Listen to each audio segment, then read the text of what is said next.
Tapi aku mau berdoa dulu. Jadi aku mau ajak teman-teman. Aku nanti akan berdoa dengan suara pakai mikrofon. Tapi aku mau minta teman-teman coba pikirkan satu nama gereja atau organisasi yang Anda ketahuin. Dan doakan organisasi atau gereja ini supaya Tuhan ada di organisasi itu atau di gereja itu. Sehingga kita sebagai tubuh Kristus sama-sama bekerja sama untuk menanam gereja. Gereja bukan hanya gedung saja, tapi manusianya, supaya ada kesatuan. Mari kita berdoa, pilih organisasi atau gereja, kalian doain masing-masing, saya akan berdoa. Mari kita berdoa. Tuhan, aku secara khusus berdoa untuk gereja Kristus Yesus, khususnya yang ada di Bali, di Sunset Road. Aku berdoa untuk gereja ini. Tuhan tolong semua hamba-hamba Tuhan yang ada di sana, bahkan lembaga misi mereka, Tuhan tolong nyatakan, Roh Kudus nyatakan kebesaran-Mu, keagungan-Mu, supaya mereka bertumbuh dalam Kristus, tetapi juga mereka sangat-sangat peduli dengan orang-orang yang belum kenal Kristus. Ya, mereka melakukan penginjilan, saya sangat senang itu Tuhan. Tambahkan lagi dalam hati mereka, supaya mereka berani keluar, memberitakan Injil ke tetangga, bahkan di lingkungan gereja tersebut, dan bahkan semua jemaat mereka. Mereka sadar hidup mereka bukan milik mereka lagi, tapi milik Kristus. Maka mereka harus kabarkan Kristus ke banyak orang, ke siapapun itu. Tuhan tolong gereja ini, organisasi ini, pakai gereja ini atau organisasi ini menjadi perpanjangan tangan Tuhan, khususnya di daerah Kuta. Terima kasih Tuhan, hamba-Mu bersyukur, dan juga tolong kami hari ini mau belajar firman Tuhan bersama-sama. Tolong kalau Roh Kudus mau menguatkan kami siap dan sangat terbuka untuk hal itu Tuhan. Tetapi juga kalau Roh Kudus mau menegur kami dengan cinta kasih-Mu yang begitu hangat, kami mau dan siap untuk belajar walaupun ini sulit ya Tuhan. Terima kasih Tuhan, biar Roh Kudus-Mu yang bekerja, bukan dari perkataanku, bukan dari kayak betapa manisnya perkataan yang kami dengar atau kayak motivasi-motivasi, tapi hanya Roh Kudus yang bekerja. Terima kasih Yesus, berdoa. Amin. Oke. Terima kasih Pak Den untuk penerjemahan. Thank you for translating Pak Den. Yang ada di belakang. Saya sangat menghargai. Ya. Teman-teman, kita minggu lalu sudah belajar ya tentang ada supernatural ministry bersama PESMED. Jadi kayak kita belajar, bahkan juga di situ kayak ada komunitas ya melalui firman Tuhan yang kita belajar kemarin. Saya hari ini mau berbagi tentang ada berkaitan dengan komunitas juga, dengan kayak komunitas yang sekarang seperti itu.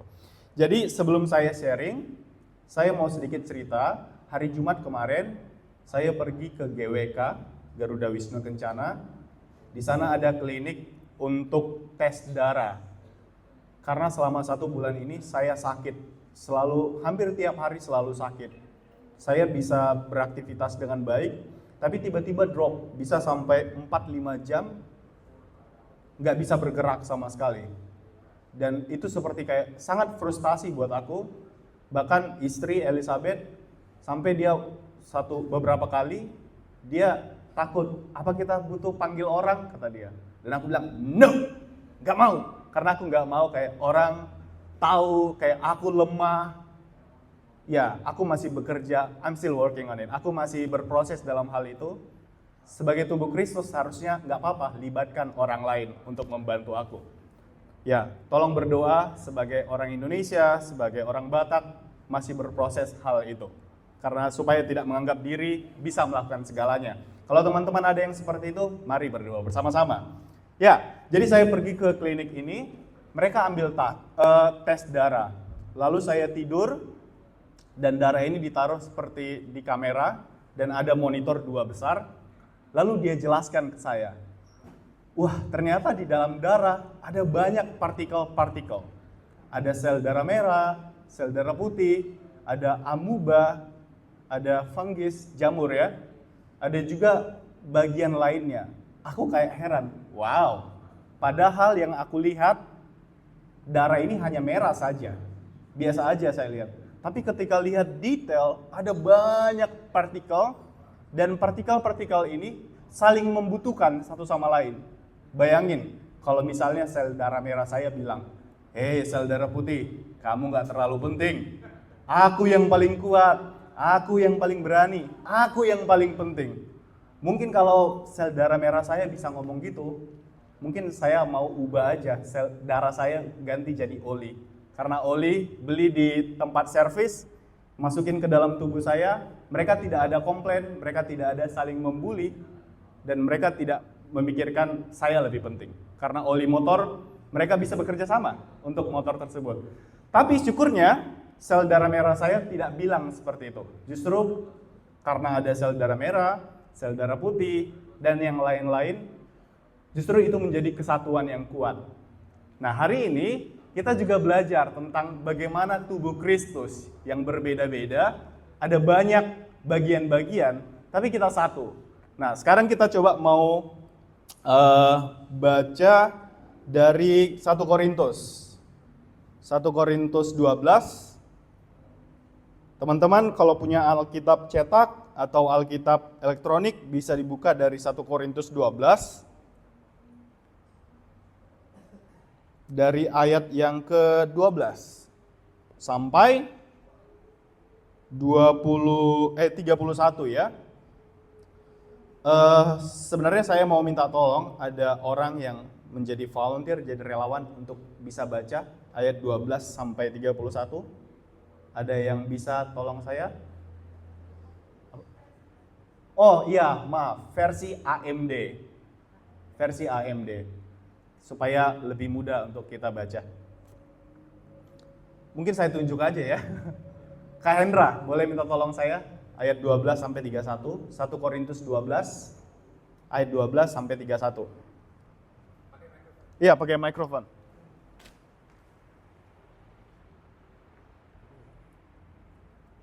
Tubuh Kristus, manusia hanya mempunyai satu tubuh, tetapi banyak anggota. Dan walaupun banyak anggota, tetapi semua anggota masih tetap satu tubuh. Demikian juga Kristus. Sebab kita semua dibaptis oleh satu roh menjadi satu tubuh. Apakah kita orang Yahudi ataupun bukan, hamba atau bebas, kita semua diberikan satu roh. Dan tubuh itu tidak hanya berdiri dari satu anggota, tetapi banyak anggota. Kaki mungkin berkata, karena aku bukan tangan, maka aku bukan anggota dari tubuh. Walaupun begitu, kaki tetap menjadi anggota dari tubuh. Jika telinga berkata, karena aku bukan mata, jadi aku bukan anggota dari tubuh. Meskipun begitu, telinga tidak bisa berhenti menjadi anggota dari tubuh. Jika seluruh tubuh adalah mata, bagaimana tubuh dapat mendengar? Jika seluruh tubuh adalah telinga, bagaimana tubuh dapat mencium? Tetapi Allah telah memberi tempat untuk tiap-tiap anggota tubuh sesuai dengan apa yang Ia inginkan. Jika semuanya menjadi anggota yang sama, bagaimana jadinya tubuh? Jadi ada banyak anggota tetapi hanya satu tubuh.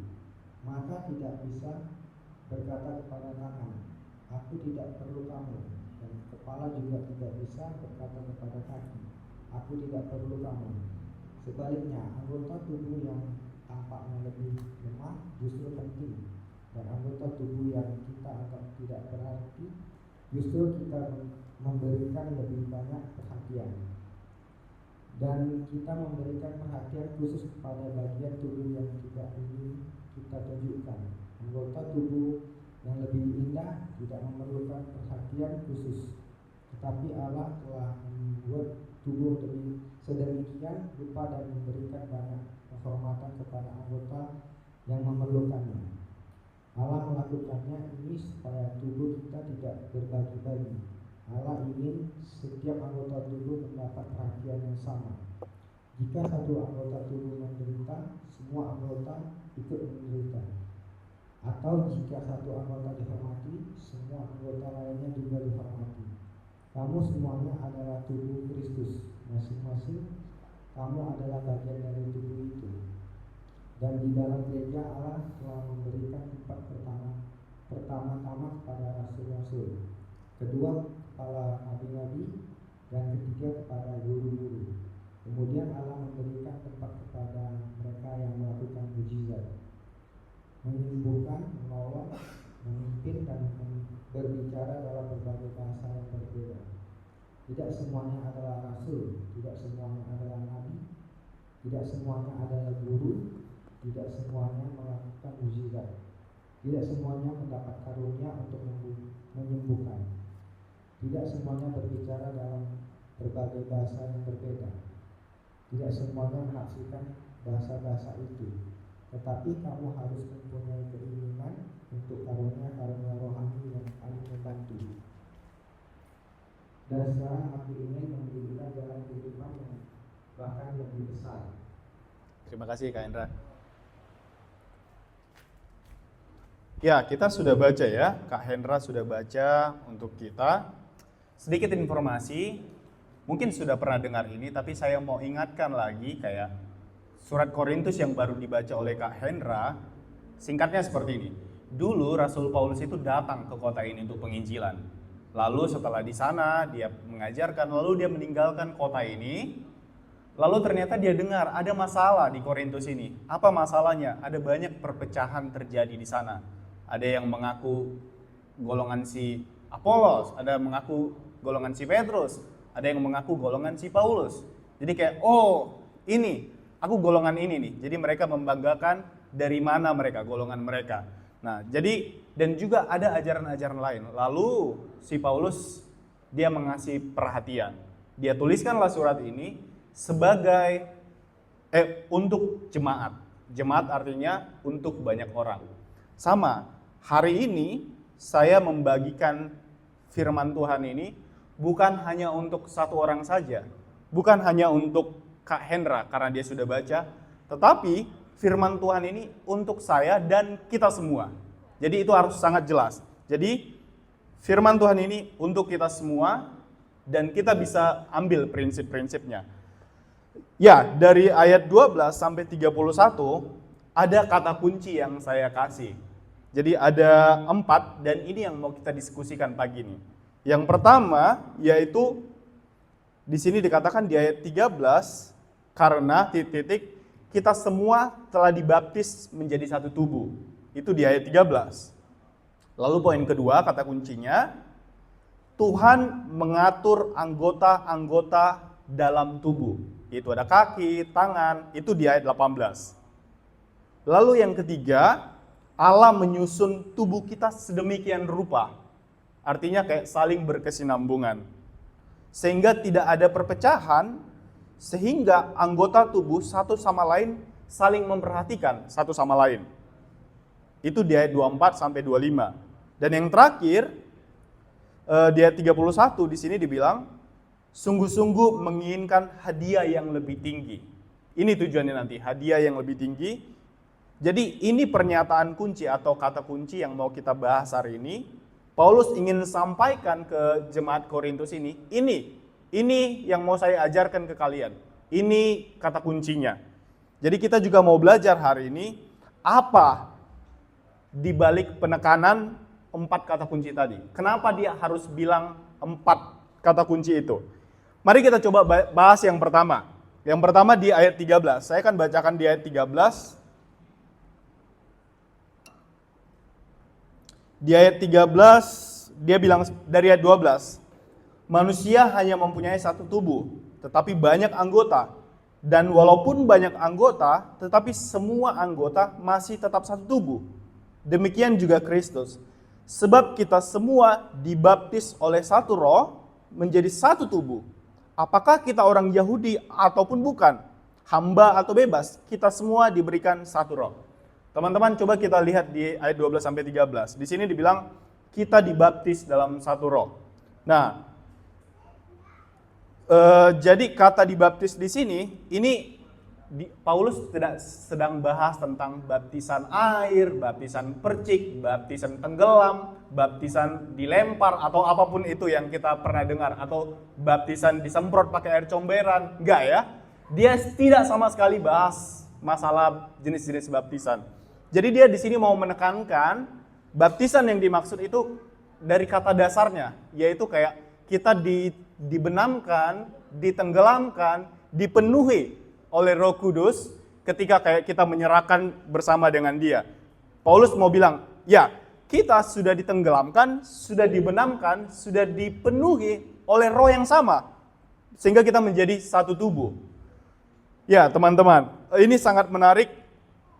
Ada satu ada satu organisasi yang saya coba bantu mereka. Saya senang dengan organisasi ini.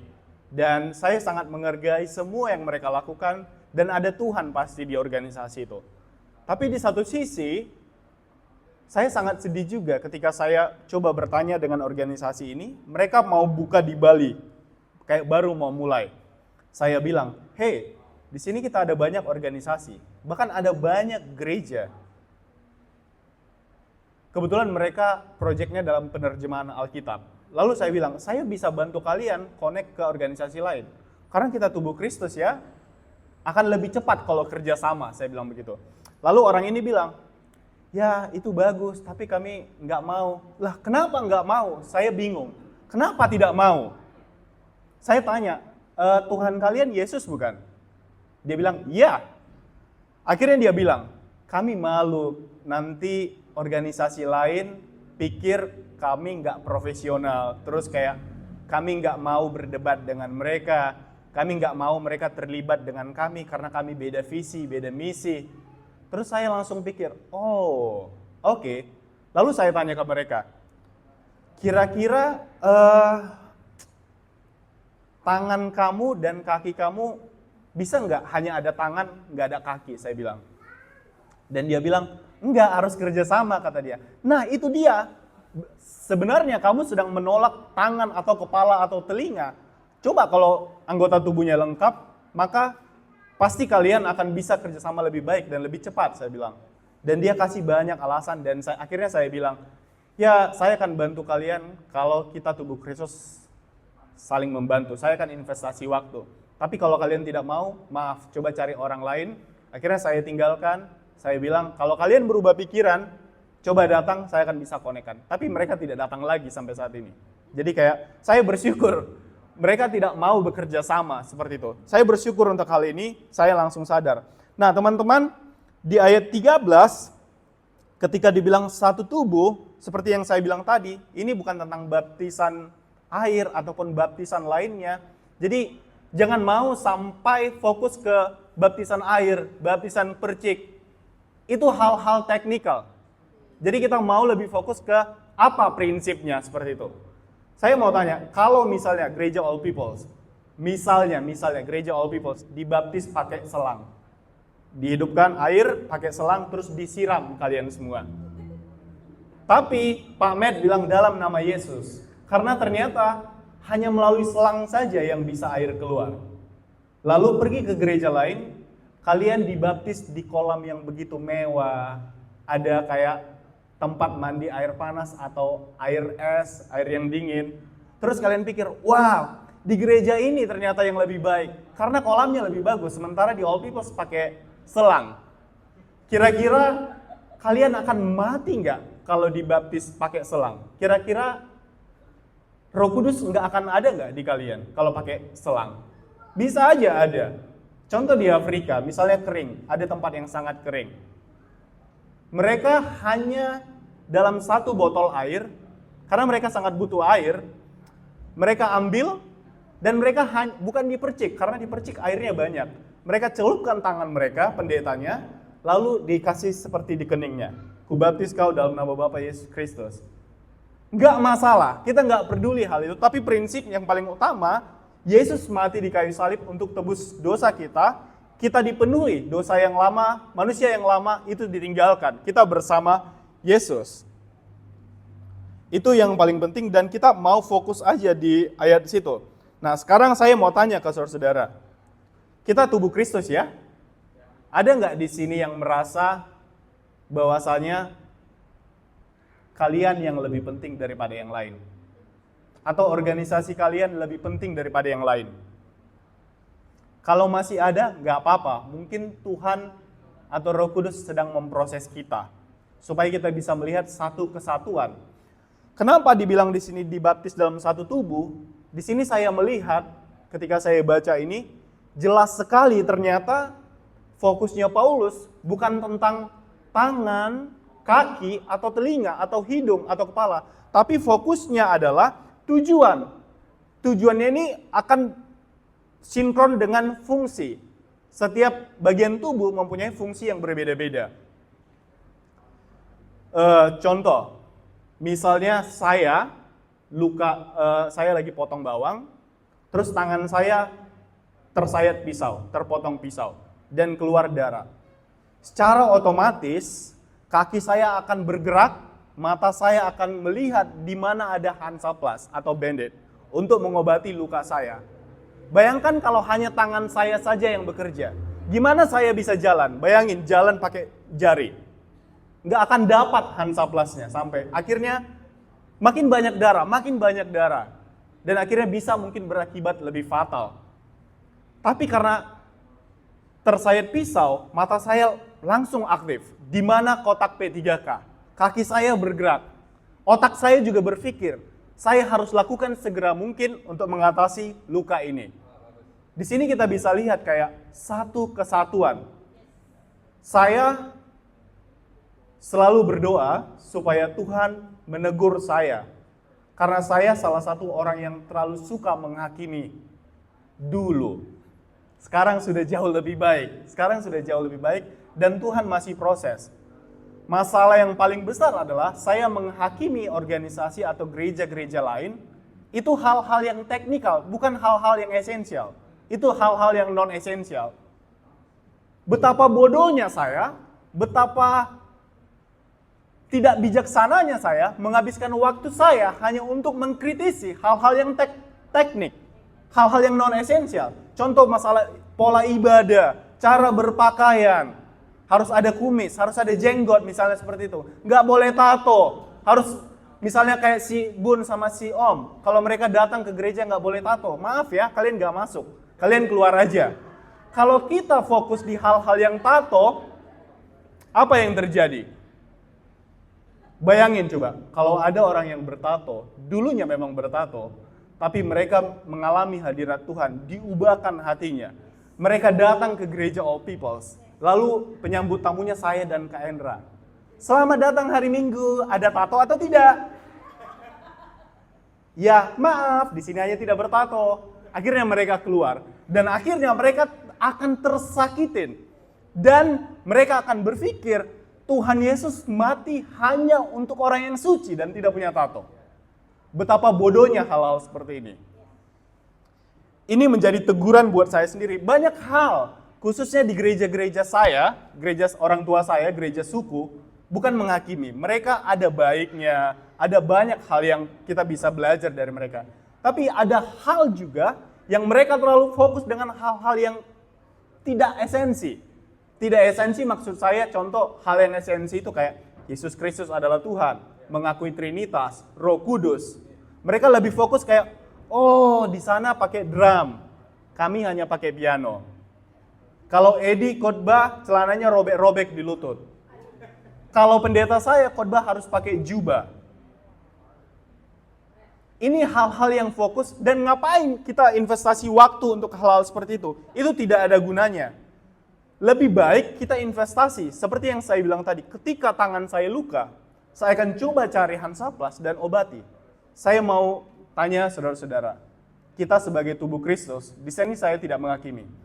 Kalau ada tetangga kalian, atau bilang saja salah satu jemaat di tempat ini, mereka sakit, apa yang akan kalian lakukan? Mereka sakit dan tidak ada pertolongan. Kalau kita membayangkan mereka adalah tubuh Kristus, yang jari kita luka, maka otomatis kita bergerak, tanya kabarnya, pergi, lihat dia, supaya bisa dia diobatin. Ini hal yang kayak sangat baik tetapi sulit dilakukan. Saya masih sangat berproses untuk hal ini. Karena pasti itu mengganggu kenyamanan saya. Ngapain?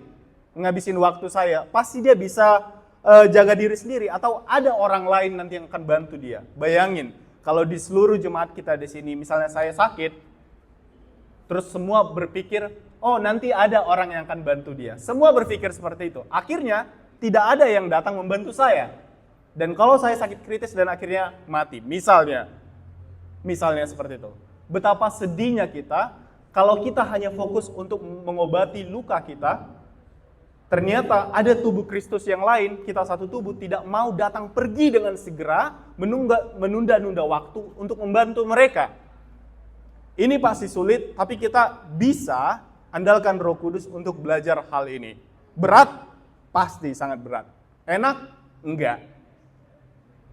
Tapi yaitu, tubuh Kristus kita harus saling mengisi satu sama lain dan membantu satu sama lain. Teman-teman, ada satu hamba Tuhan, dia bilang seperti ini. Ketika saya pergi pelayanan ke satu tempat, maka ada orang yang mendoakan saya. Mereka adalah bagian tubuh Kristus yang menjadi tameng doa saya. Tetapi ada orang juga yang mendukung saya dari segi dana. Mereka menjadi tameng keuangan saya. Dan ada juga orang yang mendukung secara kesehatan. Misalnya dokter, dia tanya, bagaimana kabarmu? Dia konsultasi dan bekerja sama. Dan dia bilang, betapa indahnya seperti gunung yang sangat hijau, dan di tengah-tengah itu ada danau, dan kita duduk sambil melihat keindahan gunung itu, dan ada danau, dan ada angin yang sangat sejuk membuat kita tenang. Betapa indahnya kalau kita tubuh Kristus, seperti gunung yang hijau, ada angin yang sejuk, ada danau yang begitu indah, melihat satu kesatuan yang indah, walaupun mereka berbeda, tetapi itu menjadi satu kesatuan, membuat kita bersuka cita. Saya mau dorong teman-teman, ini tantangan, tapi minta ke Tuhan, doakan, pulang dari sini doakan, siapa orang yang perlu saya kayak kasih perhatian dalam 1 minggu ke depan.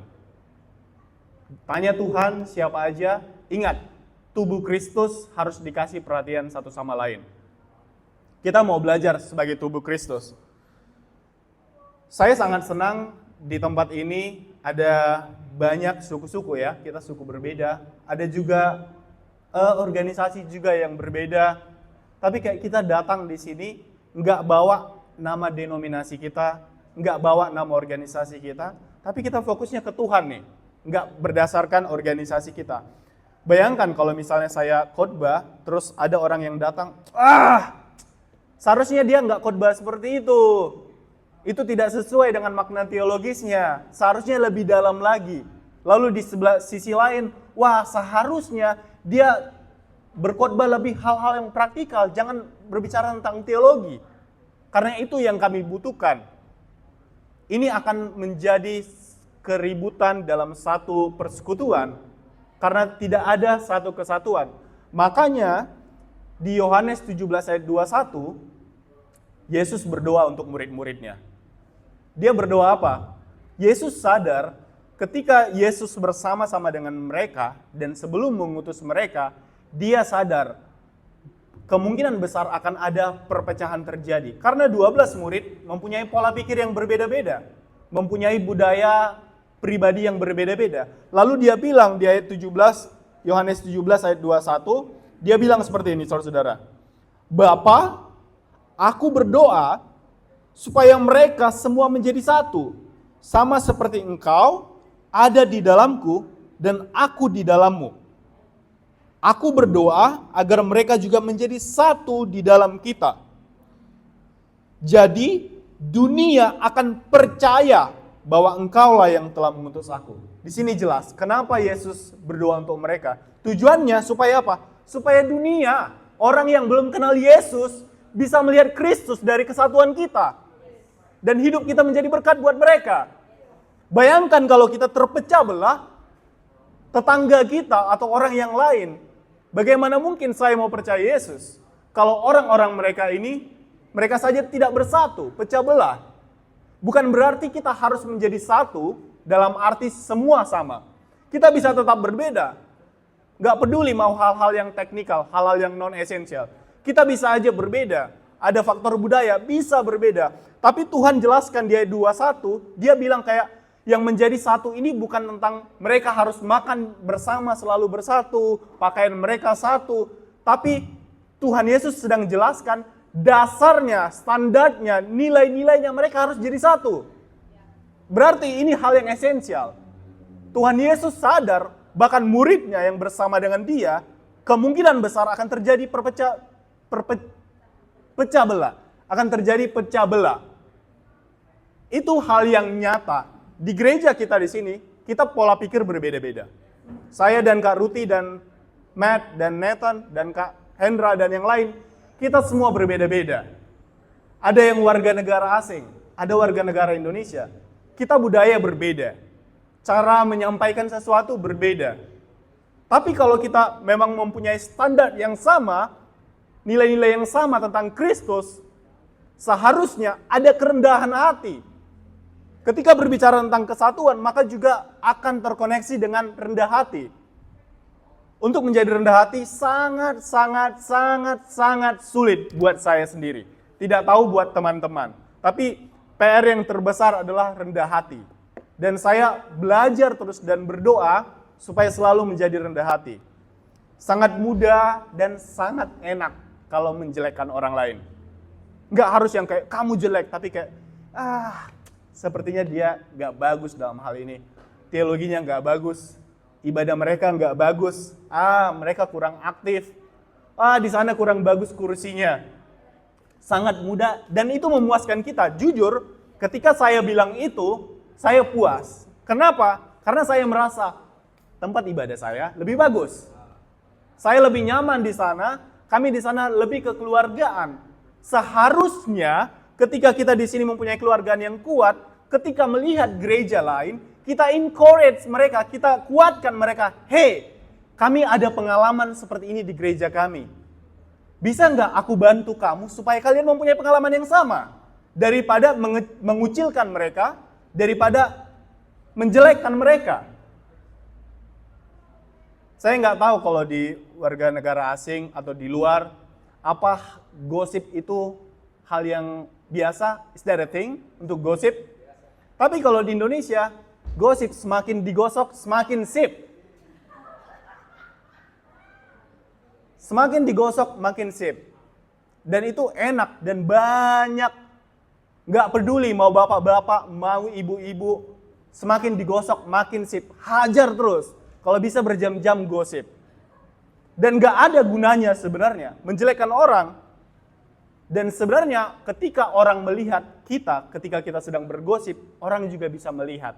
Wow, orang ini sebenarnya belum dewasa. Orang ini sebenarnya nggak tahu apa dia punya hubungan dengan Kristus. Dia selalu meninggi-ninggikan gerejanya, selalu meninggi-ninggikan komunitasnya, menjelekkan yang lain. Jadi aku mau bilang ke teman-teman, kalau teman-teman datang ke ibadah all people, tapi juga misalnya sore, teman ada ajak, hey ayo ke gerejaku main. Kalau saudara mau pergi, kalaupun nggak pergi nggak apa-apa. Tapi kalaupun pergi ke sana, jadilah berkat. Jangan jadi batu sandungan yang bilang, ayo datang ke all people. Ya pasti, kita mengencourage semuanya untuk ayo bawa teman, seperti Kak Ruti bilang, bawa teman, kalau bisa langsung jala dia, bawa ke sini semua, khususnya orang-orang belum percaya, oke? Orang-orang belum percaya, kabarkan Kristus datang ke sini. Tapi jangan sampai pergi ke gereja ini, pendetanya kurang berkuasa. Firmannya kurang berkuasa. Saudara-saudara, ketika Anda bilang firmannya kurang berkuasa, firman Tuhan itu bekerja bukan melalui Matt, melalui saya, melalui Jody, Chris, Pak Den, Nathan. Semuanya bukan melalui kami. Tapi firman Tuhan ini bekerja berkuasa karena memang Yesus, Roh Kudus yang bisa menggerakkan hati mereka. Jadi seburuk apapun khotbah, pasti ada Tuhan di sana ya. Kecuali dia di dalam khotbahnya, Yesus bukan Tuhan, tidak mengakui Roh Kudus. Ya, saya sarankan menjauhlah dari komunitas seperti itu. Ya, kita kembali supaya nggak kelamaan. Udah mau selesai nih. Tuhan mengatur anggota-anggota dalam tubuh di ayat yang ke-18. Teman-teman, Kembali lagi, Paulus dia memakai tubuh manusia sebagai analogi yang mudah dimengerti.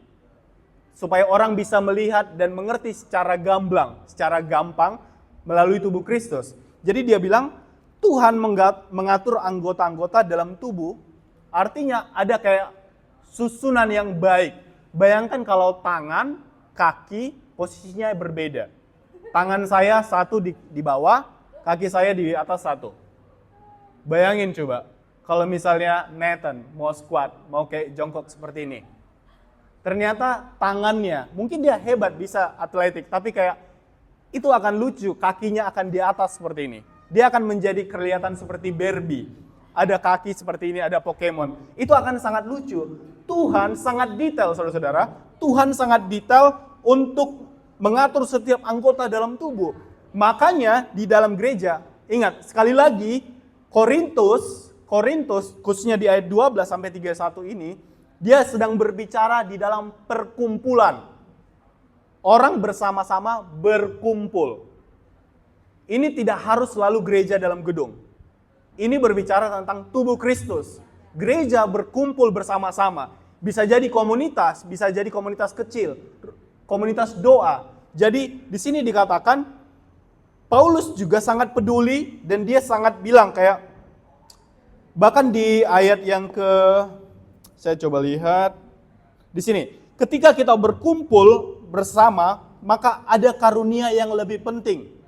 Saudara-saudara, konteksnya ketika berkumpul bersama, Paulus bilang di pasal 14 ayat 19, dia bilang ada yang lebih penting. Ternyata ada yang penting. Sekali lagi, konteksnya sedang berkumpul bersama. Bukan secara pribadi. Ini konteksnya secara berkumpul bersama. Dia bilang kayak ada karunia yang lebih penting, yaitu prophecy, nubuatan, dan pengajaran atau teaching.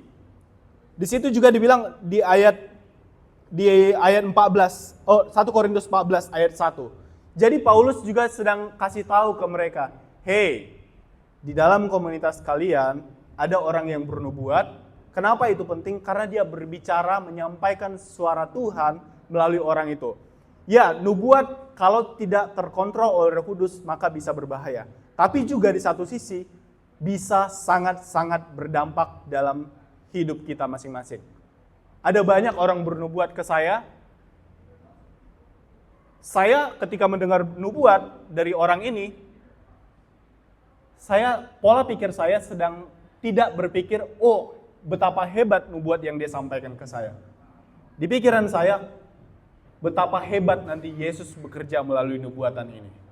Jadi saudara-saudara, jangan takut bernubuat. Tapi sekali lagi, tanya Tuhan, jangan hanya karena keinginanmu. Bernubuatlah kalau Tuhan memang suruh kamu bernubuat. Dan yang selanjutnya adalah mengajar. Kenapa mengajar? Ketika berkumpul, maka ada proses diskusi, belajar mengajar. Kalau semua mengajar, sampaikan pendapat masing-masing, maka kesatuan itu akan sulit. Kenapa? Karena di Yohanes 17 ayat 21, dia bilang, mereka harus jadi satu, nilai-nilai, standar, dan prinsip-prinsip. Jadi harus ada satu kesatuan terlebih dahulu, maka ada seorang pengajar dan mengajar. Ini dua yang lebih utama dalam konteks perkumpulan, yaitu nubuatan dan mengajar. Di sini kita lihat Tuhan telah mengatur anggota-anggota dalam tubuh. Dia kasih kayak di dalam perkumpulan ada orang yang bernubuat, ada orang yang mengajar. Jadi kayak ada sistematikanya, kayak orang-orang yang memang Tuhan percayakan. Tapi yang selanjutnya juga dibilang Allah menyusun tubuh kita sedemikian rupa sehingga tidak ada perpecahan. Nah, ini yang saya mau fokus sebenarnya. Tuhan menciptakan kita berbeda-beda, mempunyai tujuan. Untuk mencapai tujuan, maka ada fungsi yang berbeda-beda. Tapi tujuannya jelas. Kalau tujuannya sangat banyak, maka fungsi akan bingung, akan malfungsi, akan tidak bekerja dengan baik. Tapi jelas sekali tujuannya satu. Untuk mencapai tujuan itu, maka di sini ada kayak anggota tubuh yang berbeda-beda, kita harus bekerja sama. Harus saling menguatkan satu sama lain. Jadi aku mau bilang kayak Paulus ingatkan ke orang-orang Korintus, Kalian jangan berpikir kayak kamu golongan Apolos, kamu golongan Petrus, kamu golongan Paulus. Kalian merasa lebih hebat.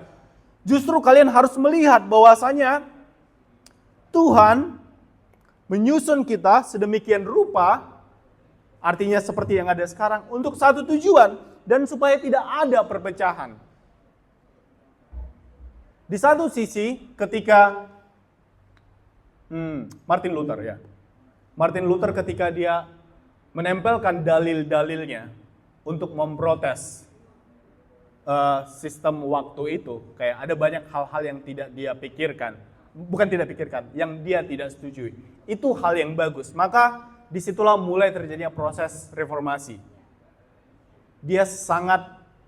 Tuhan pakai dia dengan keunikan dia. Tetapi juga adalah dampaknya sampai sekarang seribu mungkin lebih denominasi di Indonesia. Nggak tahu di luar, tapi sangat banyak denominasi di Indonesia. Ada satu di Tangerang, di Karawaci, itu komplek. Jadi waktu kuliah saya ke sana, itu komplek ada 40 ruko berjajar. 40 ruko berjajar, 40 itu semua gereja, 40 denominasi. Dan yang masalahnya adalah ketika keluar gereja, mereka keluar gereja bersamaan. Bahkan mereka tidak ngomong satu sama lain. Mereka hanya di komunitas mereka saja. Saya di situ bingung, kenapa ini bisa terjadi? Seharusnya yang saya pikirkan adalah pendeta dari 40 denominasi ini, kalau bisa mereka makan siang atau ngopi bersama. Ngobrol, diskusi, hey gimana nih? Apa nih kira-kira program kita untuk beritakan Injil ke orang-orang yang di sekitar sini? Mereka hanya kumpul saja. Saya tidak mempermasalahkan denominasi. Masalahnya adalah kalau mereka hanya sebagai penonton di sana, penikmat saja di dalam gereja itu, nggak sadar bahwasanya ada tugas, ada tujuan yang sangat jelas untuk mereka. Nggak masalah, mereka berbeda-beda, nggak masalah. Masalahnya adalah mereka melakukan nggak apa tugas mereka seharusnya. Kabarkan Kristus ke orang-orang. Kalau gereja yang hanya berdiam di dalam gedung saja, maka gereja itu adalah gereja yang malas, penyakitan, seperti orang obesitas. Obesitas dalam tanda kutip, dia tidak merawat dirinya. Dia lama-kelamaan makin gemuk, akhirnya sakit. Dan akhirnya mungkin stroke, dan mungkin ada serangan jantung. Kita nggak mau menjadi gereja. Gereja bukan hanya gedung, tapi secara manusia kita ada gereja. Kita nggak mau menjadi orang yang obesitas, yang malas bergerak, yang nggak mau kabarkan Kristus, yang hanya mau di dalam gereja saja. Saya bersyukur di All Peoples kita ada sekolah transformasi. Di sekolah transformasi teman-teman yang ikut, yang lain mungkin sudah ikut dengan nama panggilan yang berbeda. Saya bersyukur karena di sekolah transformasi, salah satu goalnya ketika lulus adalah nanti kita ada misi, ada mission trip. Di situ kita akan pergi memberitakan Injil, tapi bukan hanya pada waktu mission trip saja. Ketika mulai sekolah transformasi, kita di situ sudah mulai peduli kayak, oh, bukan tugas Matt, bukan tugas Eddie, bukan tugas Wendy, bukan tugas Elizabeth, bukan tugas Pak Den, Jody, bukan hanya tugas mereka, bukan tugas ke ayah saja memberitakan Injil, tapi semua kita yang ada di sini, itu tugas kita bersama. Kalau kalian menganggap bahwasanya kalian adalah tubuh Kristus di tempat ini, di All Peoples. Kalau kalian tidak menganggap kalian adalah tubuh Kristus di tempat ini, gak apa-apa, gak usah beritakan Injil. Gak usah kunjungin orang kalau mereka lagi sakit. Gak usah peduli dengan mereka, gak usah, gak apa-apa. Kalau kalian tidak menganggap kalian tubuh Kristus. Saya mengerti, kalian gak harus pergi ke pantai, gak harus pergi ke mall, beritakan Injil seperti itu. Gak harus seperti itu, ada banyak cara. Tuhan juga kasih karunia-karunia yang berbeda-beda. Gak semuanya orang gampang memulai dengan orang baru. Kalian bisa dengan perkumpulan, kunjungin, tanya dia, doa dia. Belajar Alkitab bersama. Banyak hal. Ini satu kesaksian lagi, ini akan selesai. Waktu saya ke Siloam untuk berobat, Waktu itu ketemu si Om juga, pamit sore-sore. Tapi sebelum itu, ini saya merasa berdosa juga. Saya mau physical therapy kayak fisioterapi. Saya ada lihat nenek-nenek. Sebelumnya sudah ketemu. Dan ngobrol, sudah doain. Cuma karena saya merasa capek setelah visio, saya pakai masker. Saya jalan seperti ini cepat-cepat supaya dia tidak panggil saya.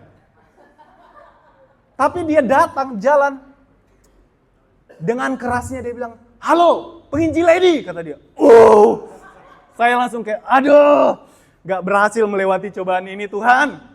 Saya sudah berusaha sedemikian rupa supaya melewati cobaan ini. Akhirnya dia panggil saya.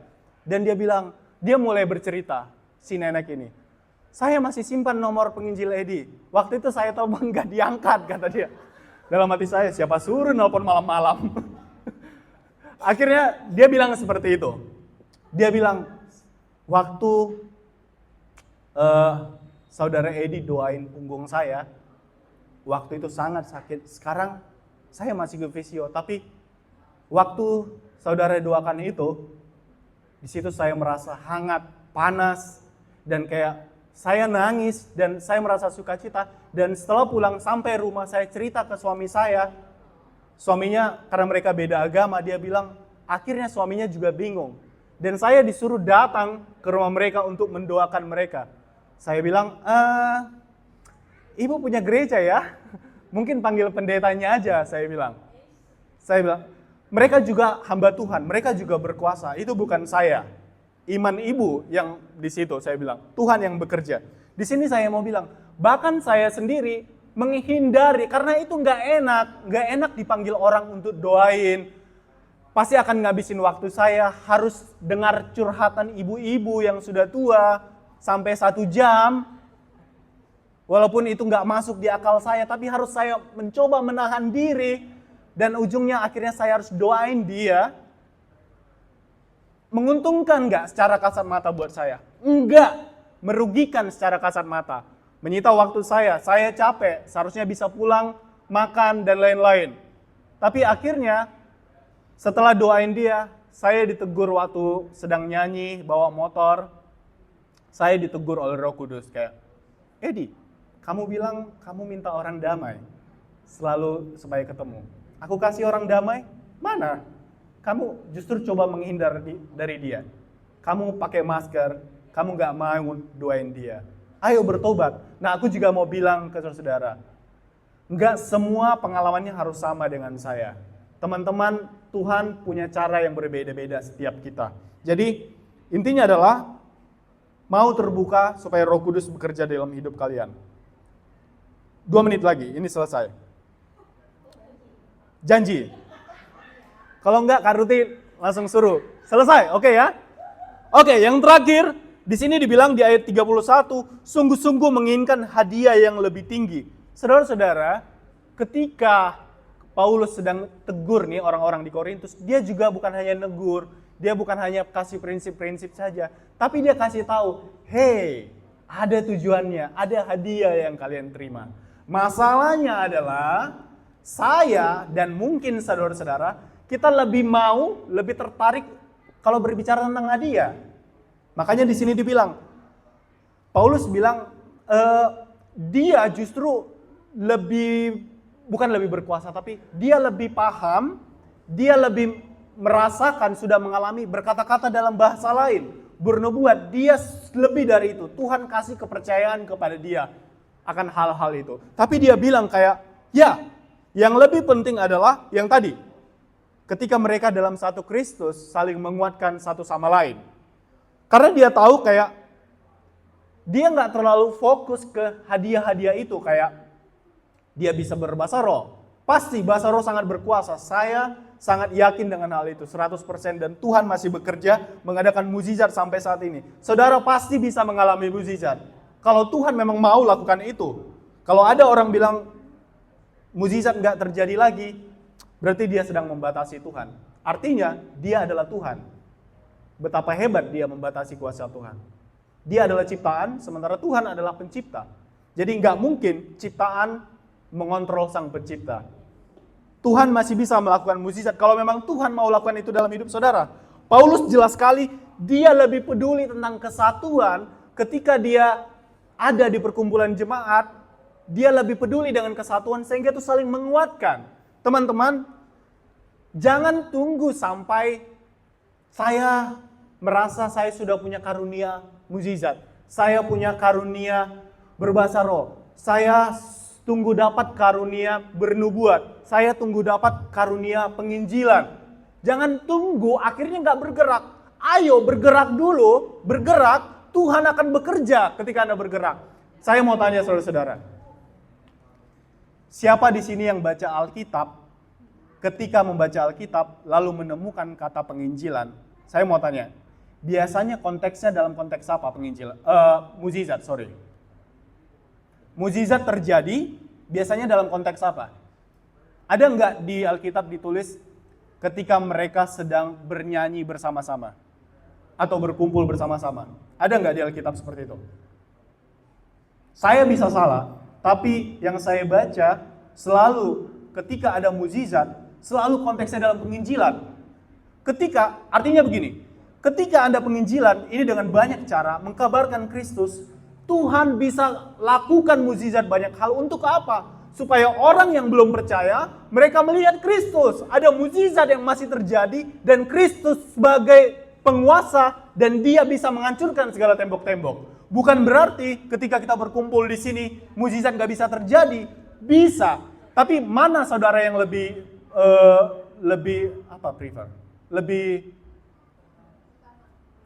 utamakan, lebih inginkan? Anda mengalami mukjizat di gereja ini pada saat worship atau ketika Anda keluar ketemu orang, Tuhan melakukan mukjizat. Mana yang Anda pilih? Jangan jawab. Benar. Sebenarnya saya setuju dengan Jody. Saya mau dua-duanya. Artinya, dan lagi, nggak bisa hanya satu aja. Jangan hanya berharap hadiah, mukjizat. Akhirnya nggak mau keluar. Ujung-ujungnya adalah datang ke gereja hanya untuk mukjizat. Apa bedanya dengan orang-orang yang mereka disembuhkan oleh Yesus Kristus? Akhirnya ada nggak yang percaya? Berapa orang yang percaya? Di Pulau Rupat, atau di kampungnya Kak Hendra, orang Teochew, orang Hokkien, banyak di sana mukjizat terjadi. Maksudnya mukjizat dalam konteks mereka bisa sembuh. Karena dukun sendiri bisa menyembuhkan. Si setan juga jago. Makanya Kak Hendra tadi bilang, kalau datang ke tempat saya, mereka akan bisa percaya Yesus ketika ada mukjizat. Itu masuk akal karena mereka di sana belum percaya Yesus. Tuhan bisa melakukan mukjizat supaya mereka melihat bahwasanya kuasa si dukun mereka nggak ada apa-apanya sama Tuhan Yesus. Jadi saudara-saudara, ayo jangan bermental mukjizat dalam arti kata, bermental mukjizat hanya mau mukjizat aja, tapi nggak mau pergi. Jangan hanya mau makan aja tapi nggak mau kerja. Ora kerja, ora makan. Nggak kerja, nggak makan. Jadi kayak sama Tuhan kita partner Allah ya.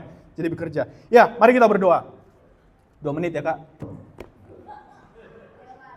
Ayo tim worship maju ke depan. Sambil saya berdoa. Tuhan, kami di tempat ini punya pemikiran yang berbeda-beda. Kami dari budaya yang berbeda-beda juga. Bahkan mungkin ada beberapa orang dari sini yang hanya berkunjung dan mereka punya gereja secara denominasi di tempat lain. Dengan pengajaran yang berbeda, dengan cara worship yang berbeda. Kami nggak peduli itu Tuhan. Yang kami peduli bahwasanya kesatuan kami dalam Kristus.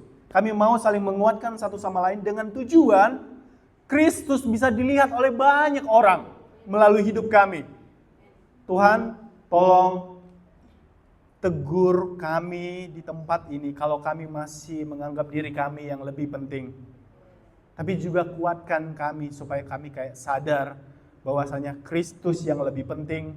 Kami ini hanya tubuh yang bekerja sama dan tidak menganggap kami lebih penting, tapi justru mementingkan kepentingan yang lain Tuhan. Itu sangat indah kalau kami bisa seperti itu. Tuhan, ini pengingat buat aku secara pribadi, tapi juga kalau ada menjadi pengingat atau teguran atau menjadi penguatan buat orang-orang di tempat ini. Roh Kudus bekerja dalam hidup mereka.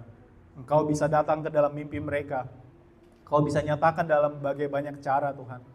Terima kasih Tuhan, biar Roh Kudus bekerja sehingga kami bisa Engkau bisa mentransformasi Bali melalui all people, melalui gereja-gereja lain Tuhan, melalui organisasi lain, melalui kami Tuhan. Kami mau ada satu kegerakan di Indonesia, khususnya di Bali, ada satu kegerakan rohani yang begitu dahsyat. Kami tidak perlu mementingkan denominasi kami lagi, tapi kayak ada satu amanat agung yang kami mau kerjakan bersama-sama Tuhan. Terima kasih Tuhan, tolong kami kalau Tuhan mau lakukan mukjizat melalui pelayanan kami, melalui hidup kami, biarlah itu menjadi kesaksian untuk orang yang belum kenal Kristus dan penguatan bagi orang-orang yang sudah berada dalam Engkau. Dalam nama Yesus berdoa. Amin.